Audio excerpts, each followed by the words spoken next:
Nunca imaginei nem mesmo nos meus piores pesadelos que eu estaria sentada em uma ambulância acompanhando meu parceiro de casa ao hospital depois que meu marido quase quebrou todos os ossos do corpo dele. Ainda aqui estou eu. Meu nome é Sandra e há 5 anos sou casada com Leo, um homem que uma vez acreditei ser incapaz de violência, mas agora mal consigo reunir coragem para enfrentá-lo. Quanto mais implorar por perdão. Nosso casamento não começou assim. Nos primeiros anos foi construído com amor, confiança e uma amizade inabalável. Leo e eu éramos melhores amigos muito antes de nos tornarmos marido e mulher, enfrentando as tempestades da vida juntos. Mas com o tempo as coisas começaram a desmoronar. Temos 2 filhos, um menino e uma menina, mas nenhum deles mora mais conosco. Nosso relacionamento ficou tão tóxico que nossos pais intervieram, decidindo que era melhor manter as crianças longe. Leo está furioso porque até seus próprios pais acham que ele não é apto a ficar perto deles, enquanto eu sei que estou emocionalmente instável demais para cuidar deles agora. As rachaduras no nosso casamento apareciam primeiro após o nascimento do nosso segundo filho, há 2 anos. As discussões se tornaram frequentes, alimentadas pelas minhas inseguranças sobre o trabalho de Leo.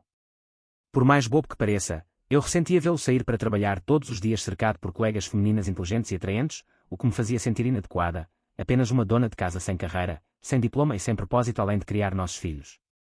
Queria que ele fizesse uma pausa, que ficasse em casa comigo, mesmo que só por um tempo, não para deixar o trabalho, mas por tempo suficiente para acalmar meus medos crescentes. Mas Leo era firme, ele precisava trabalhar para sustentar nossa família, e tirar uma licença não era uma opção.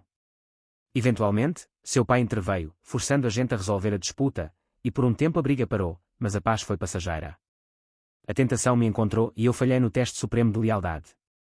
1 ano atrás, viajei para Alabama para o casamento da minha melhor amiga, uma viagem que acabaria destruindo meu casamento.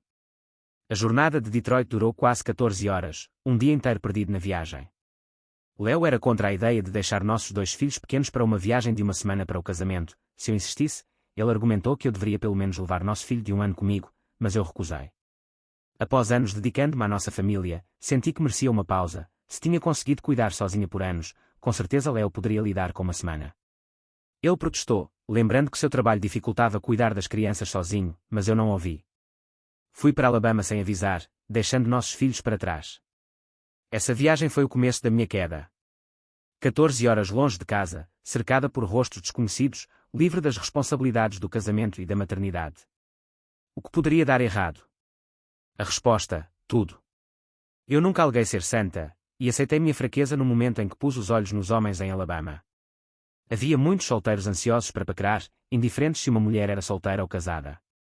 Eu sabia que tinha um marido esperando por mim em casa, mas a tentação era irresistível. 3 noites antes do casamento, em uma festa de coquetel, conheci Kevin, o homem que se tornaria meu maior erro. Ele se ofereceu para ser meu acompanhante naquela noite. Eu devia tê-lo recusado, até tentei, mas sua persistência, sua confiança sem esforço, seu charme magnético, tudo isso me puxou para ele. Kevin era a tentação em sua forma mais pura, o jeito que ele olhava para mim, os toques sutis que ficavam um segundo a mais, a maneira como me fazia sentir desejada, algo que não sentia há anos. Eu deveria ter saído dali, mas me joguei de cabeça no desastre. Não posso culpar Kevin inteiramente, eu também sou responsável. Não deixei apenas que o affair acontecesse, eu o encorajei, testei os limites, brinquei com a verdade e escondi a realidade. Disse a ele que era solteira, escondi minha aliança no bolso da bolsa, até troquei a foto de Leo e das crianças no papel de parede do meu telefone. Queria apagar minha vida real, mesmo que por um tempo. Muitos chamariam minhas ações de vergonhosas, e não estariam errados, mas nem todo mundo consegue resistir à tentação quando ela é apresentada de forma tão sedutora. Eu carecia de autocontrole e, pior, não tentei resistir. Kevin sabia exatamente o que fazia, via como eu brilhava perto dele e usava isso a seu favor.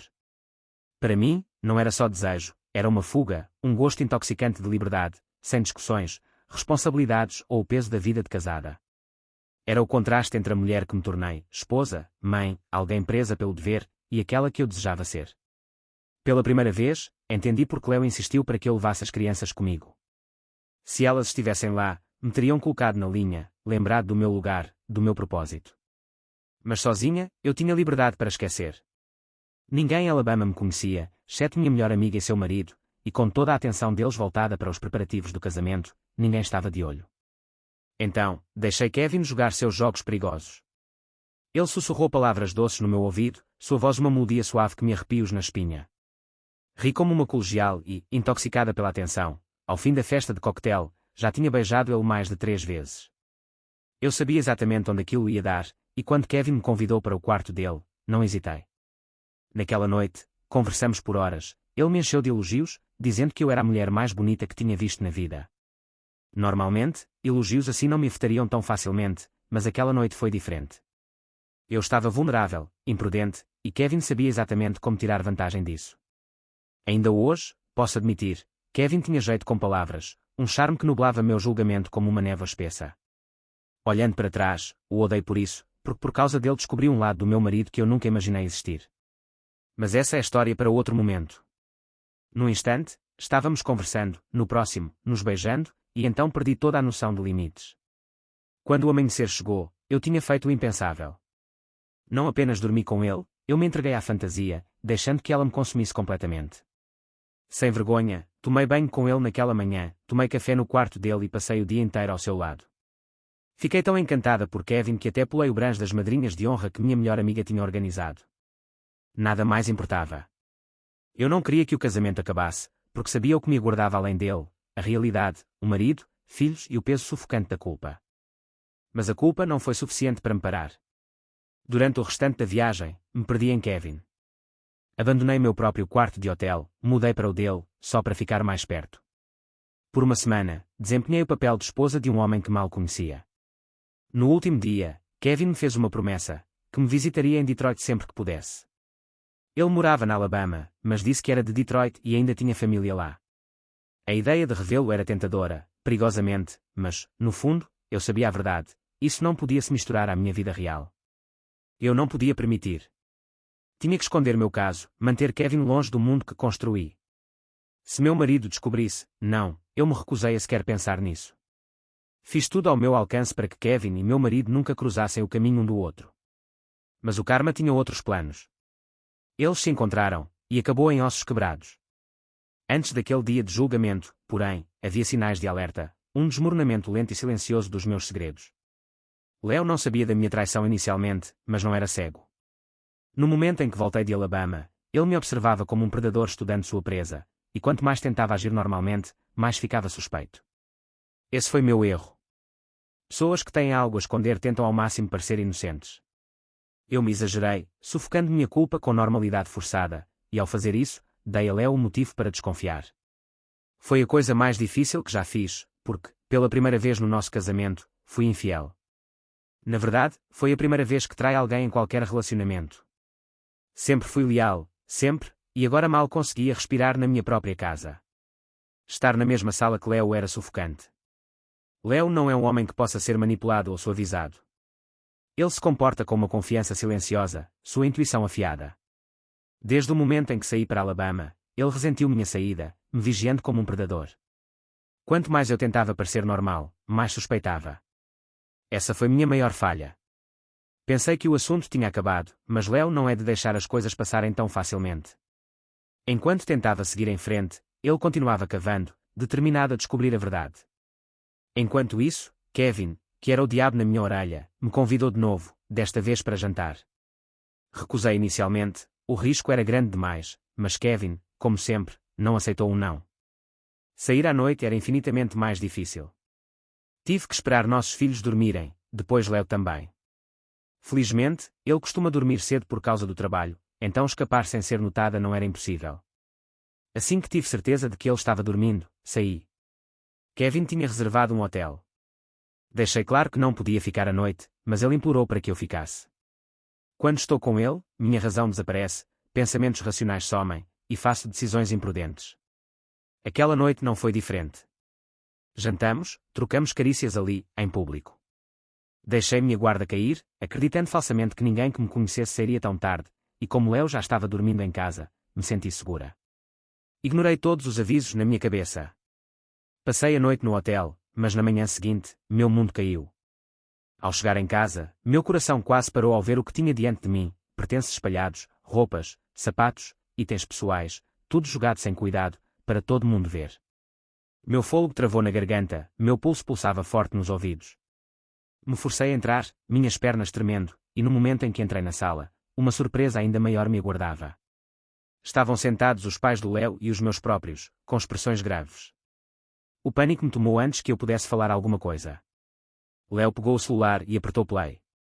Lá, claro como o dia, havia um vídeo meu e de Kevin no restaurante do hotel, se beijando. Fiquei sem palavras. Não havia desculpa, mentira que pudesse me salvar agora. Como um pesadelo se desenrolando em câmara lenta, nossos pais começaram a discutir a guarda das crianças, bem na minha frente. Estava acontecendo rápido demais, desdobrando-se antes que eu pudesse processar. E então, minha mãe se levantou sem avisar, me puxou pelo cabelo e me arrastou para fora de casa. As vozes deles ecoavam nos meus ouvidos, decepção, fúria, vergonha. Mas eu não conseguia falar. Ainda estava em choque por ter sido pega. Léo tinha-me seguido naquela noite, tinha visto tudo, e todo o meu planejamento cuidadoso, minhas tentativas desesperadas de manter segredo, tinham sido em vão. No dia seguinte, liguei para Kevin e contei tudo, sobre o meu casamento, como Léo tinha-me expulsado. A reação de Kevin foi de raiva instantânea, não pela minha traição, mas pela resposta de Léo. Ele estava furioso por eu não ter contado que era casada, mas, ao mesmo tempo, tentou minimizar. Não importa muito, disse com um sorriso, após tudo, eu também estou em um relacionamento. Perguntei a Kevin se podia ficar com ele na Alabama, mas ele recusou. Em vez disso, insistiu em confrontar Léo e exigir respostas. Imediatamente, soube que era uma péssima ideia, mas nunca imaginei o quão catastrófico aquilo se tornaria. Kevin foi implacável, se recusando a desistir. Antes que eu percebesse, estava dirigindo até a casa do Léo, com medo do que iria acontecer. Kevin bateu forte na porta, sua persistência forçou Léo a abrir. Quando Léo me viu ao lado de Kevin, entendeu tudo. Kevin, tentando impor domínio, elevou a voz, como você teve coragem de expulsar a mãe dos seus filhos assim? Suas palavras me fizeram estremecer. Eu sabia o quão absurdo aquilo era. Léo tentou fechar a porta, mas Kevin colocou o pé na fresta e repetiu, estou-te fazendo uma pergunta. O que aconteceu depois? Fiquei em choque. Sem hesitar, Léo agarrou o ombro de Kevin e deu uma joelhada no estômago dele. Antes que Kevin pudesse reagir, Léo segurou suas mãos e deu um soco brutal no rosto dele. A violência aconteceu tão rápido que, se não fosse pelos gritos de Kevin e pelos sons horríveis do impacto, eu não teria entendido direito o que estava acontecendo. Léo não parou, golpe após golpe, dominou Kevin com pura fúria. Kevin lutou, tentou se defender, mas não foi páreo para a raiva de Léo. Fiquei congelada até ver sangue jorrando do joelho de Kevin. O pânico tomou conta de mim, e corri para separá-los, desesperada para parar a carnificina. Grande erro. Léo me empurrou sem pensar duas vezes, me jogando no chão. Estava claro que não havia lógica ali. Desesperada, saí correndo do quintal, procurando ajuda. Finalmente, um espectador interveio, puxando Léo para longe de Kevin. Naquele momento, Kevin estava em estado terrível, mal podia ficar em pé, gemia de dor, o rosto inchado e roxo, irreconhecível. Não tive escolha senão chamar uma ambulância. Ainda incrédula, percebi que tinha acabado de acompanhar meu parceiro de casa ao hospital, depois que meu marido o espancou até ficar sem sentido. Por mais que fosse horrível, Kevin tinha merecido. Mas a humilhação não terminou aí.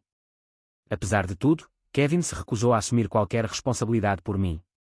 Em vez disso, me culpou pelas próprias feridas. Bem na minha frente, bloqueou meu número, disse para eu nunca mais procurá-lo, e me acusou de armá-lo. Chegou a ameaçar processar Léo e eu, a não ser que eu pagasse suas despesas hospitalares. Não queria mais drama, então paguei tudo, esvaziando minhas economias e ficando completamente falida. E como se não fosse suficiente, Kevin desapareceu, simplesmente sumiu, cortando contato comigo totalmente.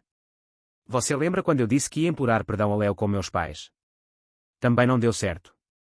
Léo já tinha decidido tudo, entrou com o pedido de divórcio e não deixou espaço para reconciliação. E então, fez o impensável, contou tudo para meus pais. Revelou como tive a audácia de trazer meu parceiro de caso para nossa casa, algo que eu tinha escondido deles intencionalmente. A decepção deles me esmagou. A vergonha nos olhos deles era insuportável. Estavam tão desgostados que pediram para eu sair de casa. Agora, eu não tinha nada, sem economias, sem lugar para ir, sem ninguém a quem recorrer. E, como se isso não fosse suficiente, Léo queria vingança. Não deixou pedra sobre pedra na batalha pela custódia, determinado a provar que eu não era capaz de criar nossos filhos. Apresentou provas contundentes, alegando que eu os negligenciava, abandonava na escola para sair em encontros, até que os deixou uma semana inteira para ir a um casamento. Com advogados de alto nível, sabia que não tinha chance, e estava certa.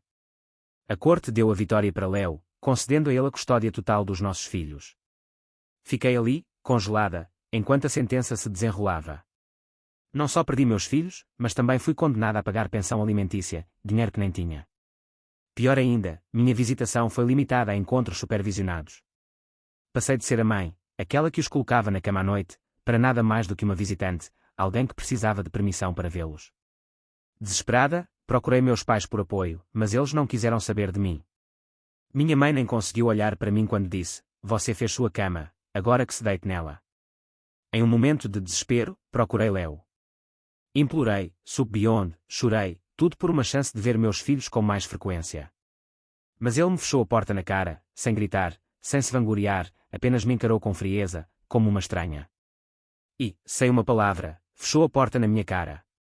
7 meses se passaram, e Léo seguiu em frente. Ele está namorando alguém novo agora. Eu o vi com ela uma vez, rindo, feliz, parecendo uma família perfeita, com meus filhos, e tudo o que pude fazer foi assistir de longe, engolida pelo arrependimento. Essa é a minha realidade agora, uma vida de vergonha silenciosa, assistindo ao homem que traí construir um futuro sem mim.